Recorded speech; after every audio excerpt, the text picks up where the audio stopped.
Good morning, good afternoon, and good evening, everybody. Thank you for tuning into another Supatease video. And Mists of Pandaria is just around the corner, and Blizzard is implementing another round of significant changes when it comes to player versus player. And honestly, I'm starting to get jealous about the amount of communication and back and forth that's going on with regards to PvP tuning between the developers and the community.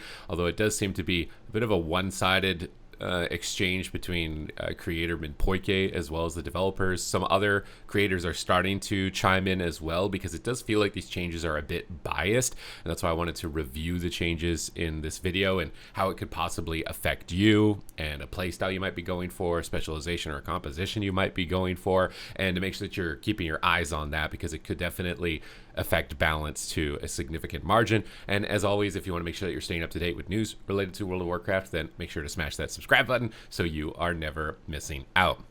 So Kaivax starts this post off with, the arena participation in the MOP Classic Beta has been amazing. Again, I think many players are very nostalgic for this expansion, this period of time, and this era, especially related to content creators. This was like the biggest boom, right, with Reckful and Mitch Jones and all back in that time, in that period. And I remember doing Soda Pop and 5v5 1v1s. There's a lot of like, you know, good emotions that come up with this expansion. So I think a lot of players are really leaning into that to try and relive that experience, and they're testing it like crazy. They're preparing for it, and honestly, maybe there's a little bit of disgruntlement as well towards retail at the moment. So I think a lot of players are flocking to this, so it's getting a lot of participation. Playtesters have reinforced that keeping the beta online and restarting the season was the right call. See, they tried to turn it off, and they're like, no, don't turn it off. You can't leave PvPers in Classic with no way to play at all. So they turned it back on. Again, back and forth exchange between the community and the developers, which is really great. I love this. There's no radio silence. There's no kind of questioning anything. Whenever something happens or doesn't go the way you'd expect, they explain what's going on, and that's really solid. Thank you so much for your feedback. We've gotten valuable data, and that data revealed what we can do to improve PvP.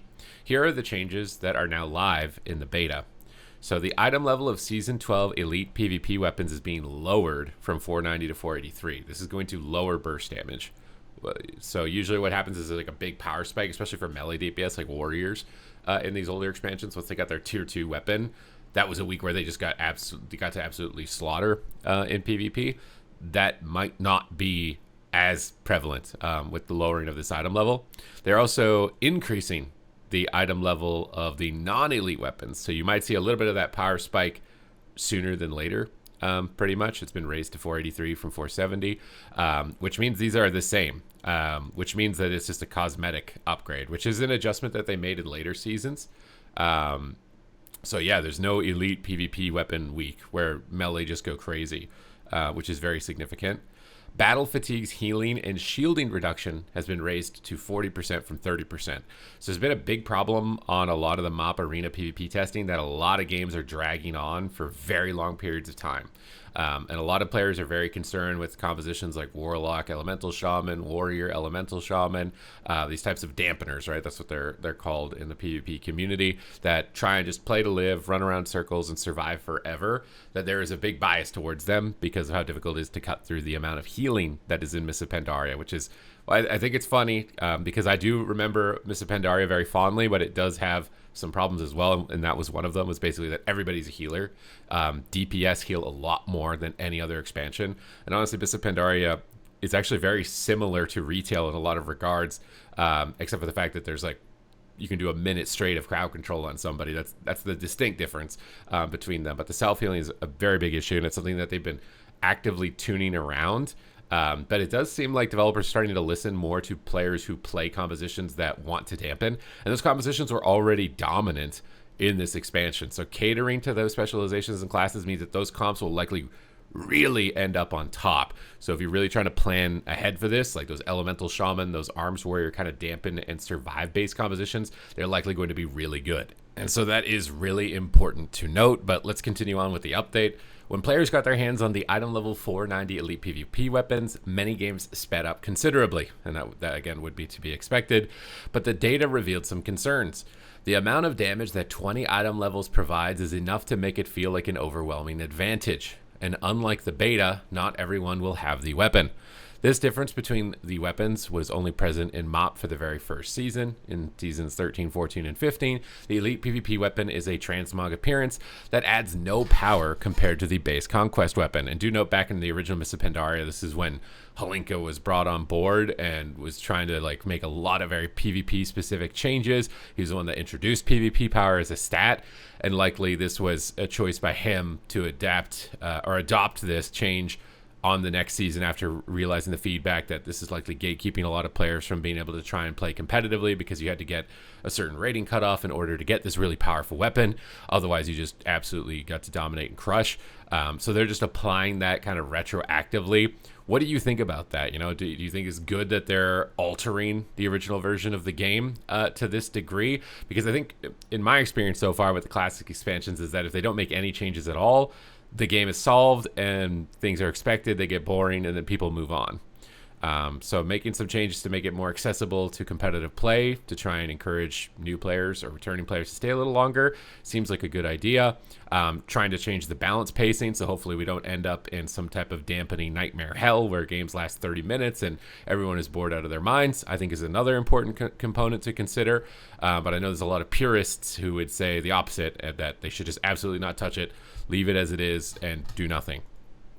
When we investigated the original Mists of Pandaria documentation and footage, it was apparent that Season 12 was an outlier. Season 12 happened right before various improvements to PvP were rolled out. Season 12 had no dampening, no PvE item level cap, no base resilience, and no reduced maximum game duration. It was 25 minutes. It did have battle fatigue at a low value, but that was it. It was so funny because Venruki's tournament finals against Fabio's team, kind of a controversial finals, because their matchup was so long. Their series took like 6.5 hours or something like that in the grand finals, which is so funny to me that people say that the retail game is slow or something like that and it's dampening, and like the previous iterations of the game, when the game was considered at its peak or whatever is in esports, their finals was like 6.5 hours long. And the fact that people say that, oh, these are band-aid fixes, the game was better when they didn't have it. When they didn't have it, the game was long like that, man. I've played through every expansion. I've observed every situation. These things have to be implemented in order to get the gameplay to be in a solid spot. It just absolutely has to be. And this is likely all Holinka's doing back in the original Mists of Pandaria, reacting to what was going on and implementing all of these things, which we now kind of take for granted as far as improving the game, because we forget how things actually were. We got rose-colored goggles, as the saying would go, towards the past. But so they're implementing a lot of stuff here, which could have significant changes, and it really depends on whose voice they listen to, because faster game is going to be biased more to cleaves and hunters. Slower game is going to be biased more to shamans and warlocks. So again, whoever they're listening to more, wherever that line is getting pushed, you know, you want it ideally as close to the middle as possible, so it's like indiscernible as to which strategy is the best, and you have multiple options. That's the best case scenario. But if they end up listening too much to the dampeners, it's going to be a dampener meta. End up listening too much to the cleavers, it's going to be really fast-paced meta with no dampeners. And it completely depends on what spec you want to play as to which one's going to be stronger, but that's why it's important that we keep an eye on this, because it seems like everything is really transparent with this, so we can actually kind of tell what's going to be happening into the future. We didn't move everything to 490 item level because in Season 13, the Conquest weapon is eye level 498. This means that there's only an 8 item level difference between those two seasons. For context, the jump between the later Arena Season weapons are 24 and 28 item levels, so it makes sense to have at least 15 item levels of improvement between weapons. Right now, players would essentially have a Season 13 weapon in Season 12. I think they had to readjust item levels across the board in Mists of Pandaria just so that they could make sure the next raid tier gear was better than the previous raid tier gear, I think is the logic behind it. That's why we saw these massive jumps, and then there wasn't like PvP scaling, so the PvP item level had to start scaling as much as the PvE gear in order to keep up. This is kind of just like, okay, I mean, it wouldn't have felt as much of an upgrade going from this season to that season, but it's like, I don't really know if that really matters too much, but it's there. So we decided to follow in the footsteps of most, although not all, of the later seasons in MOP. The item level of the weapon was unified with the armor pieces, so we decided it made sense to align them all at 483, the item level of Season 12 armor. Nonetheless, we had several more questions to answer. Why was there an item level difference in Season 12 if players weren't supposed to have an advantage after earning it?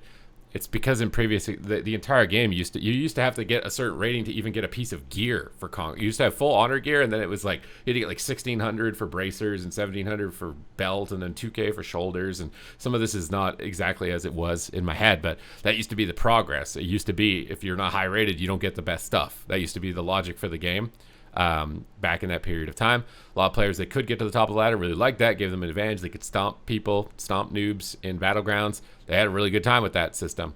But then over time, the mentality shifted from, this is what's funny when people say that they balance the game around the top 1%, because that system is a top 1% system. If you're in the top 1%, you also get an item level advantage, which lets you crush on people, right? It's like giving tax breaks to the rich. That used to be a system that benefited the top 1%. This system, where you just get the same item level regardless of your rating, is a casual friendly system, which is the direction that it started shifting into, because I think the player base started going down, and they were trying to think of what's going on. Why is the player base going down? Oh, maybe we're catering to the top 1% too much, so let's shift this and then cater to the casuals. And that was the shift. That's my logic for it, at least. But what do they think? At the time, it was definitely meant as an advantage once earned, but the rationales for the existence of the elite weapon in its current state do not hold up.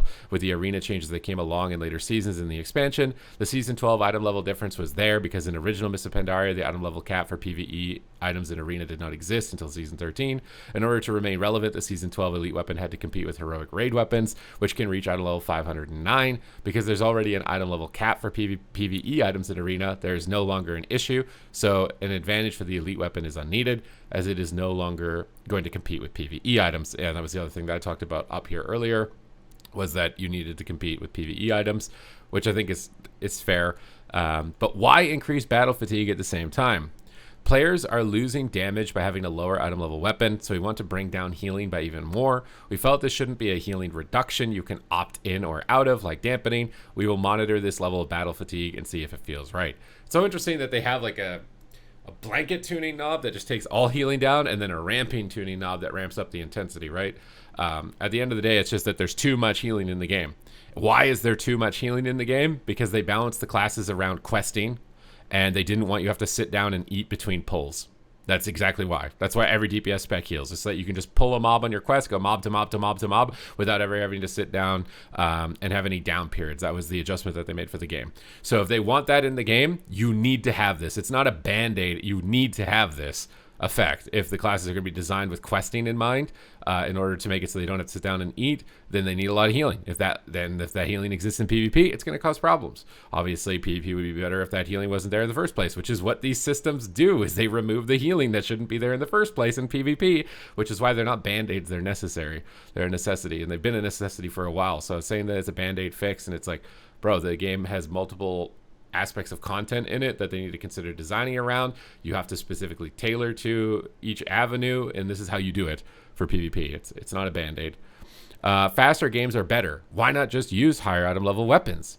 With this change, games should be faster, with battle fatigue's reduction increasing from 30 to 40. This is a 14.3% reduction in current healing experienced. This will mean you deal less damage with the 7 item level reduction to the conquest weapon, but healing is simultaneously being reduced by a larger amount. This also makes things less bursty, but at the same time makes it more likely that damage sticks, and that you don't need to reach dampening to feel you are making progress against certain compositions. Again, this is like a very fine line that you walk, that you have to like really tune in, right? You got to be really close on this, because a lot of players I'm seeing are giving feedback that it's still like 30-minute games and it's really dampening, right? So you need it to go on. It's not that you shouldn't need to reach dampening, it's that dampening shouldn't need to reach excessive levels, right? Excessive levels of dampening means that the tuning is really far off, at least when it comes to battle fatigue, because you don't want the game lasting 30 minutes. That's just not reasonable, right? Although maybe that's more reasonable than a 30-minute queue. But having it last 30 minutes is really rough. So this is a change that we're gonna have to see play out more and more. I'm curious to see if they make changes after the game is actually live, or if this is just a beta thing and then they're just not going to interact anymore. Doesn't this make the weapon worse in PvE for players who want to transition from raiding from PvP? We believe that Celestial Dungeons are easy enough to get the player up to an item level 483 weapon with a Shaw Touch socket. This would provide an opportunity to add plus 500 primary stat with a bit more effort, and that will be comparable to the old 490 item level weapon. I've always wondered why they seem to be so against like using PvP gear in PvE, right? Like for the most part, it's lower item level, it's worse stat allocation. It's like you're just stopping PvPers from trying PvE. Like, I would like to try Mythic Plus. I'd love to go for Keystone Master. I'm wearing full PvP gear. That ain't happening. And then the amount of stuff and weird little hoops I gotta jump through and figure out to be able to get enough gear to start even interacting with LFG. I'm like, nah, dude, I'm out. I'm not doing it. It's always so weird to me that it's just like PvP gear is almost just like never even remotely considered as an option when it comes to PvE.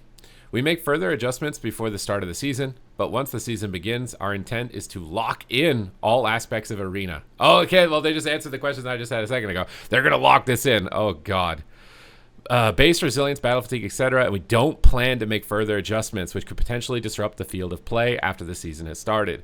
We are grateful for all the feedback we've received as we continue to iterate on what Mists of Pandaria Classic Arenas will look like. Thank you for your patience as we fine-tune things, and thank you for helping us craft Mists of Pandaria Classic, the WoW Classic team. Okay, so this is really dangerous because this means whatever the final resolution is, that's what we're gonna get. So we really, I'm gonna be paying really close attention to this because I got some friends coming back.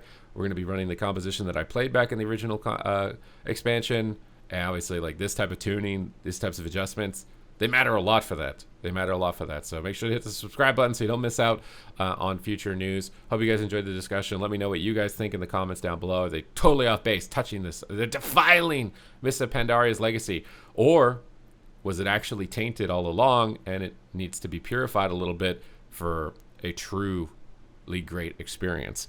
Let me know. Other than that, thank you guys very much for watching the video, and I will see you in the next one.